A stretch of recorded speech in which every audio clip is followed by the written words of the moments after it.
怎么哪有手机声啊？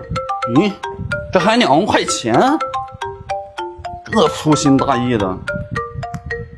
喂，你好。喂，你好，请问是你捡到我手机了吗？是啊，我在这儿是捡到一个手机。哦，你在哪儿啊？我就在这个电动车这儿啊。哦，你在哪等着我，马上过来。行啊，你赶紧的吧。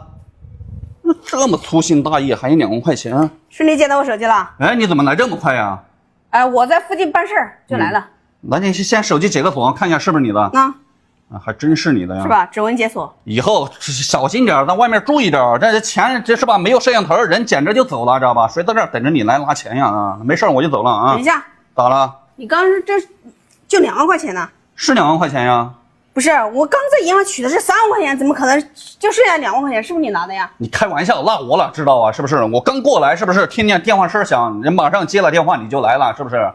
不是，我看一下你的包。不是，你看我包干什么呀？那是我的东西，又不是你的东西。里面刚好有1万块钱，这就是我的钱。不是，你开什么玩笑啊，小姑娘啊？谁跟你开玩笑呀？再说了，这个钱你怎么证明是你的呀？你叫他能答应你吗？上面写你的名字了吗？不是，你开玩笑，上面写你的名字吗？你教他能答应吗？但凡有一个人能证明这个钱是你的，我双倍奉还给你。如果说没有人证明的话，这个钱就是我的。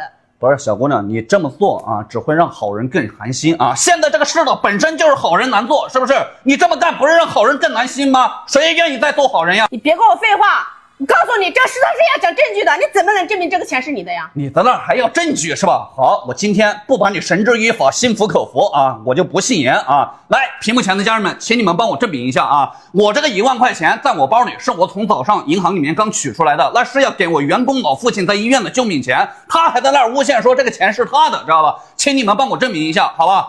我看谁敢跟他证明，跟他手打蛋，腿打折，下次给我跟他打骨折。